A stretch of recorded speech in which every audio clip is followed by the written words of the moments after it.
Hey everybody, hope you're doing well. In this next series of videos, I'm just going to be briefly discussing theism and ethics, or how God and God's existence may or may not be related to certain questions in ethics.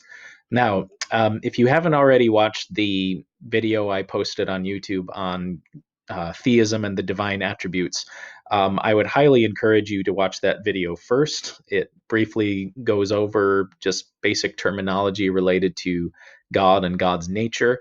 And clearly, everything that we're talking about here in this next set of videos is going to depend upon a lot of that terminology, particularly the notion of aseity. So, if you haven't already watched that video, I would encourage you to before we get into these videos. Okay, now, but when we're talking about God and how God's existence may or may not be related to ethics, the main question we are concerned with here is to what extent, if at all, does the existence of certain moral features depend for their existence on God? So, to what extent, if at all, do certain moral features depend for their existence on God?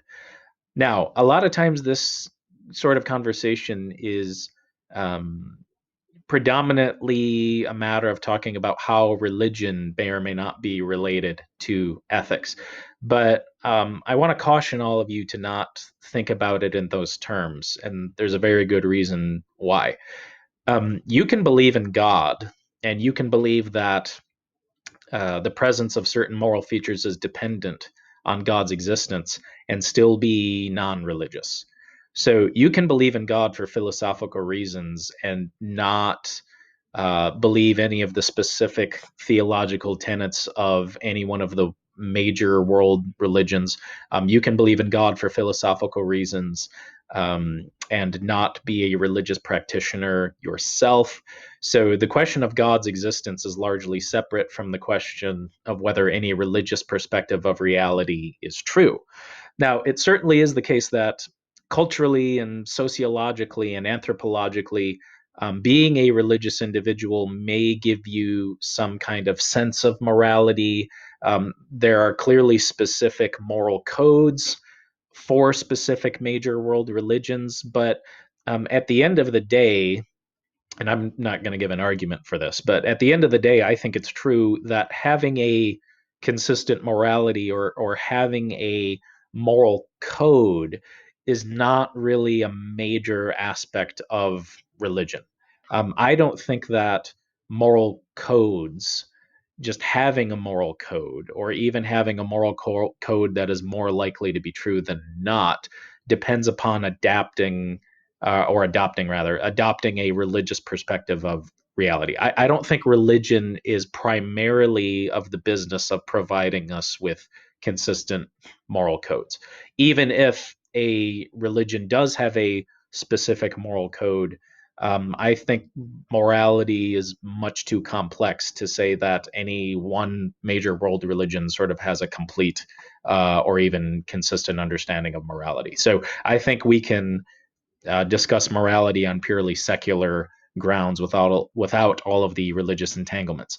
But it's also the case that simply talking about certain moral features being dependent upon God, that doesn't make you a religious person. So we can talk about God philosophically without bringing in the specific religious aspects of God, like I said. Now, and it's also the case that there are atheistic religions.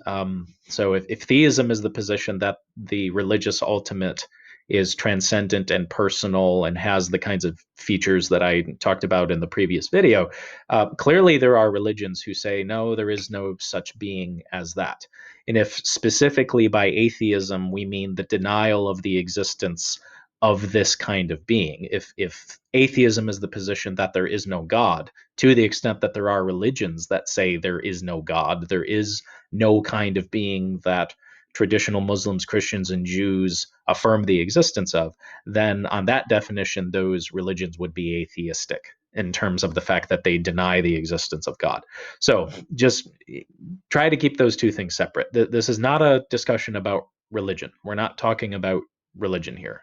If you want to, we'll talk about religion later if you want. But right now in this series of videos, that's not what we're referring to. Okay, now It's also the case that if we're talking about rival theories here, and certainly theism and atheism would be rival theories. So for any two theories, T1 and T2, to say that T1 and T2 are rival theories means that they cannot both be true. They would be mutually exclusive theories. Now, mutually exclusive does not mean mutually exhaustive. So, two theories can be mutually exclusive, meaning they can't both be true, without being mutually exhaustive. Um, to say that two theories are mutually exhaustive means that not only can they not both be true, but one of them has to be true and one of them has to be false. Now, theism and atheism are mutually exclusive, but they are also mutually exhaustive. So either God exists or God does not exist. So theism is the position that God exists, atheism is the position that God does not exist. Those are not only mutually exclusive, though those are mutually exhaustive. There is no third option here between theism and atheism. Now, some people bring up agnosticism, but again, agnosticism is not a position on the existence or non existence of anything. Agnosticism is not the position that, well, God kind of exists and kind of does not exist. So between theism and atheism, there's no middle position here. Now, and it's also the case that if the existence of certain features are more likely on one theory over another, where T1 and T2, theory one and theory two, are mutually exclusive theories, they're rival theories. If the presence of certain features is more likely on one theory than it is on another theory, that means that the presence of those features counts as evidence in favor of one theory over the other. So, between any two rival theories, T1 and T2, if the presence of certain features is more likely or more expected on the truth of T1, then the presence of those features gives you evidence of T1 and T over T2, where T1 and T2 are rival theories, mutually exclusive theories. So, if the presence of moral features is more likely on theism than it is on atheism. So, if the atheist is going to have a harder time explaining the existence of certain moral features or the presence of certain moral features on their theory, if the theist has an easier time explaining the existence of these kinds of features, and we have those kinds of features. So, if the existence of moral features is more likely on theism than it is on atheism, then the fact we have moral features in reality, that gives us evidence of theism over atheism, or at least so goes the argument.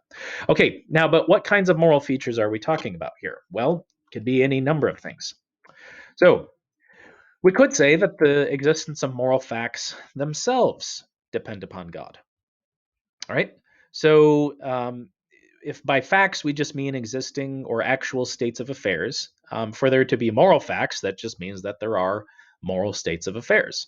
Now, if you're an atheist, or at least so goes the argument, you're going to have to explain the existence of moral facts in terms of something kind of natural or something physical. But it seems rather difficult to explain the existence of moral facts in terms of facts of chemistry or biology or psychology and sociology and things like that. So if you're a moral objectivist with respect to the moral facts, so you think that moral facts are objective, mind independent reality, um, that means that they can't be based on something psychological or sociological because psychology and sociology are subjective, not objective. And by objective and subjective, we're not talking about access here. We're talking about whether the facts contained within the discipline are mind independent facts or mind dependent facts. Now, but if you're a theist, you do have the luxury of having some mind independent entity which can actually ground the moral facts themselves. Now, one option which we'll be talking about in a future video would be some type of moral Platonism, which would say so moral Platonism would be the position that moral facts exist, but they are wholly mind independent. They're not only mind independent of human minds, they are also independent of the mind of God. So you can be an atheist and be a moral Platonist. So don't think that in this video I'm actually arguing that it's impossible to get an objective basis for morality off the ground if you're an atheist. That's not the point here. What we're going over here are specific arguments for why an atheist might have a harder time getting moral facts off the ground. Now, but here's another problem. Even if you can get a consistent understanding of the moral facts on an atheist perspective of reality, you still have this problem. You still have the problem of how we have access to any of these kinds of facts. So, another way, and a slightly different way, that the presence of certain moral features might depend upon God, it could be that even if the moral facts exist independently of God, meaning God has no control over those moral facts, or the moral facts don't depend for their existence on God, it could still turn out that moral knowledge depends upon God.